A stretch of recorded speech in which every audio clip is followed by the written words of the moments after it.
Assalamualaikum warahmatullahi wabarakatuh.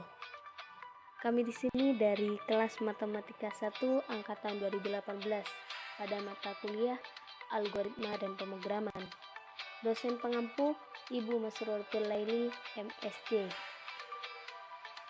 Kami di sini dari kelompok 2 atas nama Hasan Najita Sari, NIM T 2018-7012 dan Nur Habibah, NIM T 2018-7026. Kami di sini akan menjelaskan tentang tag dasar HTML. Adapun tag dasar HTML meliputi 1. Pengertian dan sejarah HTML, 2. Fungsi HTML, 3. Kelebihan dan kekurangan HTML, 4. Struktur dasar HTML, 5. Hubungan HTML dan JavaScript. Baik, saya di sini akan menjelaskan tentang pengertian dan sejarah HTML. Untuk pengertian HTML, HTML merupakan singkatan dari Hypertext Markup Language, yaitu suatu metode untuk mengimplementasikan konsep hypertext dalam suatu naskah atau dokumen.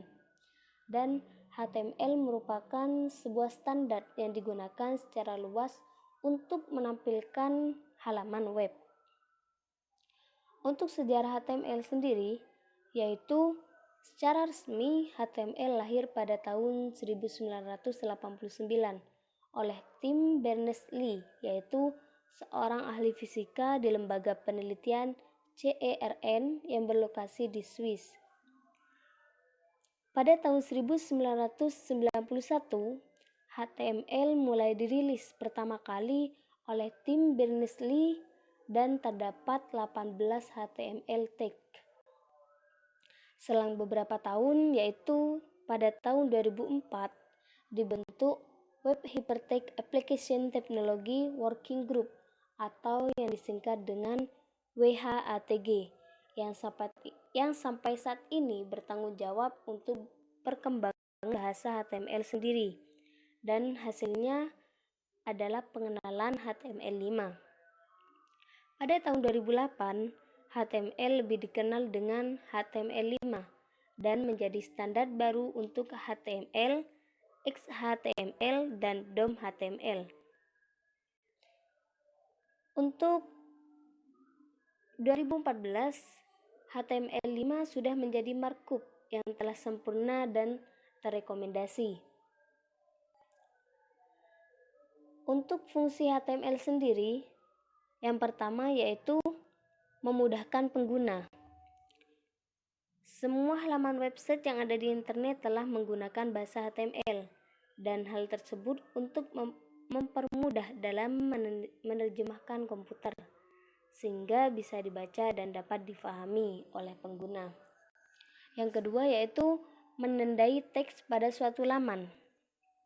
Maksudnya di sini adalah HTML ditulis pada suatu halaman dengan menggunakan teks atau simbol tertentu untuk menandai teks tersebut menjadi teks yang lebih tebal, teks yang miring, dan bergaris bawah. Untuk yang ketiga yaitu sebagai dasar bahasa website. Pada dasarnya, website ini sudah memiliki beberapa bahasa seperti JavaScript, PHP, dan CSS untuk membangun kerangka hingga desain website. Namun, pada kenyataannya semua bahasa tersebut hanya diaplikasikan jika web memiliki bahasa HTML sebagai dasarnya. Yang keempat yaitu untuk menampilkan tabel. Pada dasarnya, website tidak langsung menampilkan tabel, gambar, atau video secara langsung tanpa bantuan bahasa HTML. Dan jika kita bisa melihat tabel, gambar, atau video secara langsung pada website itu karena sudah menggunakan bahasa HTML. Yang kelima yaitu menandai elemen tabel dan membuat online form. Maksudnya di sini yaitu untuk menandai bagian-bagian elemen pada website, di antaranya adalah header, main, footer, dan navigation. HTML juga banyak digunakan untuk membuat suatu online form atau disebut dengan formulir digital di sebuah website. Untuk kelebihan dan kekurangan HTML. Dalam dunia web pasti terdapat kekurangan dan kelebihan masing-masing. Seperti halnya HTML, juga terdapat kelebihan dan kekurangannya. Adapun kelebihan HTML ada 5, yaitu yang pertama, bahasa penggunaan yang cukup luas. Karena HTML memiliki banyak sumber serta komunitas yang besar. Yang kedua yaitu tidak memerlukan compiler, sehingga dijalankan secara alami di setiap web browser. Yang ketiga yaitu bisa menyisipkan gambar, animasi, hyperlink, dan lain sebagainya. Yang keempat yaitu bahasa markup yang rapi dan konsisten. Yang kelima yaitu standar web yang resmi oleh World Wide Web Consortium atau disebut juga dengan W3C. Untuk kekurangan HTML yaitu ada 5. Yang pertama yaitu halaman yang digunakan statis. Maka dari itu, jika kita ingin membuat halaman web yang dinamis, maka kita memerlukan pemrograman lain. Yang kedua yaitu tag yang dipelajari harus lebih banyak. Yang ketiga yaitu fitur-fitur baru tidak bisa digunakan secara cepat di sebagian browser. Yang keempat yaitu browser terkadang susah untuk diprediksi dalam membaca dokumen. Misalnya browser lama tidak bisa merender tag yang lebih baru. Yang kelima yaitu halaman tidak interaktif. Maka dari itu kita perlu pemrograman lain seperti PEL atau TCL. Bismillahirrahmanirrahim.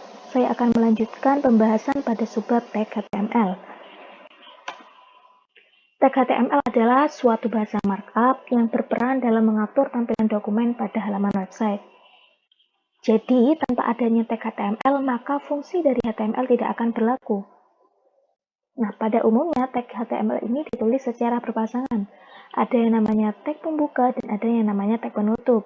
Namun ada juga tag yang sering disebut dengan tag self-closing tag atau void tag yang merupakan tag yang ditulis tanpa berpasangan. Untuk tanda dari tag HTML sendiri berupa kurung siku buka dan kurung siku tutup. Lalu kita akan membahas lebih lanjut mengenai macam-macam dan contoh dari tag HTML. Di sini saya akan membagikan dua contoh tag HTML. Ada tag dasar HTML dan ada tag tambahan HTML. Untuk yang pertama ada yang namanya tag dasar HTML. Tag dasar HTML ini berisi tentang struktur dasar yang ada pada HTML. Ada 4 bagian tag. Yang pertama ada tag doctype, tag HTML, tag head, dan tag body. Untuk yang pertama, tag doctype. Tag doctype ini merupakan singkatan dari Document Type Declaration yang merupakan susunan tag paling awal dalam suatu dokumen HTML. Tag doctype ini berfungsi untuk memberitahukan browser bahwasannya dokumen yang ditampilkan adalah dokumen yang berjenis HTML. Untuk penulisan tag doctype, seperti yang ada di layar, berupa kurung siku buka, lalu kemudian tanda seru, doctype dengan tulisan huruf kapital, lalu ada tag penutup. Penulisan tag doctype ini sebenarnya disesuaikan dengan versi HTML. Nah, jika kita menggunakan versi HTML 5.0, maka penulisannya seperti yang ada di layar. Sedangkan untuk penulisan tag doctype sebelum versi 5.0, penulisannya agak rumit karena sangat panjang. Pada beberapa kasus, tag doctype ini tidak dituliskan pada HTML sehingga browser ini akan menampilkan mode samaran yang sering disebut dengan quick mode. Jadi ketika kita tidak menuliskan tag doctype, maka si browser ini tetap menampilkan dokumen yang ada, tapi bukan merupakan dokumen yang asli Untuk yang kedua ada tag HTML.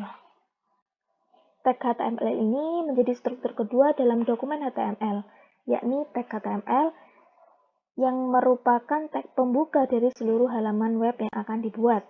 Fungsi dari tag HTML ini untuk membuat sebuah dokumen pada website. Untuk format penulisan seperti yang ada di layar, kurung buka HTML kurung tutup, isi kurung buka, garis miring HTML kurung tutup. Jadi yang dimaksud isi di sini adalah nantinya akan diisi dengan beberapa tag lainnya yang sering disebut dengan elemen, karena elemen sendiri juga ada dua macam, yang namanya elemen berupa tag dan ada yang namanya elemen berupa teks. Oke. Lanjut yang ketiga ya ada tag head. Tag head ini merupakan suatu tag yang berisi bagian atau elemen yang berbentuk keterangan teknis seperti definisi dan judul halaman. Tag head memiliki format penulisan seperti yang ada di layar, yakni kurung buka, head kurung tutup, isi, kurung buka, head kurung tutup. Nah, nanti tag head ini berisi suatu judul dokumen yang akan ditampilkan pada halaman paling atas suatu website. Untuk yang selanjutnya ada tag body. Tag body ini merupakan tag yang sangat penting karena nantinya tag body ini akan ditampilkan pada layar. Jadi apapun yang berada di isi tag body ini akan ditampilkan sebagai dokumen pada halaman website. Untuk yang kedua ada yang namanya tag tambahan HTML. Sebenarnya tag tambahan HTML ini sangat banyak sekali, namun yang akan kita bahas kali ini adalah tag yang sering kita pakai. Di sini ada 6 tag HTML. Untuk yang pertama ada yang namanya tag title. Penulisan formatnya sesuai yang ada di layar, dan yang nantinya akan berada di isi ini akan menjadikan judul utama pada sebuah website. Dan tag title ini berada pada tag head. Jadi di dalam tag head tadi kan ada yang namanya isi. Nah, tag title ini ada di dalam tag head itu. Fungsi dari tag title ini memberikan judul utama yang nantinya akan ditampilkan pada jendela browser. Untuk yang kedua ada yang namanya tag heading. Tag heading ini berfungsi untuk membuat suatu heading atau subjudul dalam halaman website. Format penulisan tag heading sesuai dengan yang ada di layar. Nah, nantinya tag heading ini berada pada tag body. Dan ketika kita menulis isi dalam tag heading ini, maka penulisannya akan sedikit lebih besar daripada yang lainnya. Untuk yang ketiga ada yang namanya tag horizontal row. Fungsi dari tag horizontal row ini untuk membuat suatu garis horizontal pada dokumen. Untuk format penulisannya cukup sederhana karena ini merupakan self-closing tag. Jadi ada kurung buka, HR, kemudian kurung tutup. Untuk yang keempat ada tag paragraf. Tag paragraf ini merupakan suatu tag yang berfungsi untuk membuat suatu paragraf atau isi dokumen. Jadi, isi dokumen yang nantinya akan kita tulis pada format tag paragraf. Untuk format penulisan sama seperti yang ada di layar. Untuk yang selanjutnya ada yang namanya tag baris. Format penulisannya sesuai dengan yang ada di layar, fungsinya itu untuk membuat garis baru. Jadi ketika kita ingin membuat beberapa banyak paragraf, contohnya kita ingin membuat 2 paragraf, maka setelah kita membuat paragraf pertama dengan format B1, ke bawahnya untuk menulis suatu paragraf baru, kita gunakan tag baris. Sehingga penulisan akan berada di bawah paragraf yang pertama. Kemudian kita tulis lagi paragraf yang kedua dan seterusnya. Untuk yang terakhir ada yang namanya tag image. Tag image ini berfungsi untuk menampilkan gambar. Jadi ketika kita ingin menampilkan gambar yang ada di dalam suatu dokumen kita juga, kita akan menggunakan yang namanya tag image. Formatnya seperti yang ada di layar seperti ini. Oke. Untuk yang selanjutnya adalah hubungan dari HTML, CSS, dan JavaScript. Apa sih hubungan dari ketiganya ini? Kita bahas satu persatu.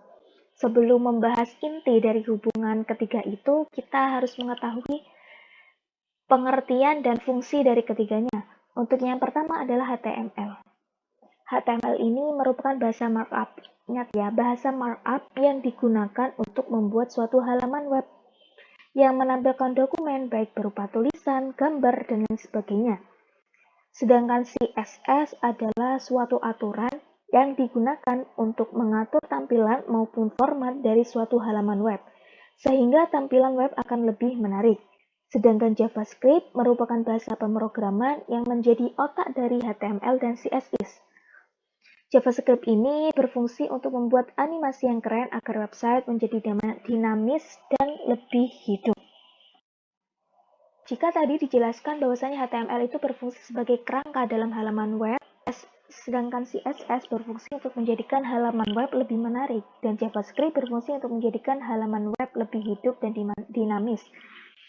Jadi intinya itu HTML itu fungsinya untuk membuat suatu dokumen, sedangkan CSS mengatur tampilan dokumen yang dibuat oleh HTML. Sedangkan JavaScript ini merupakan tampilan tambahan yang membuat dokumen lebih hidup dan menarik. Jadi kalau diibaratkan sebagai suatu rumah, maka HTML ini merupakan struktur dasar dari rumah, kerangka dasar dari rumah itu, sedangkan CSS ini yang berfungsi untuk mendekor si rumah, seperti warna cat pada rumah, wallpaper dinding pada rumah, dan lain sebagainya.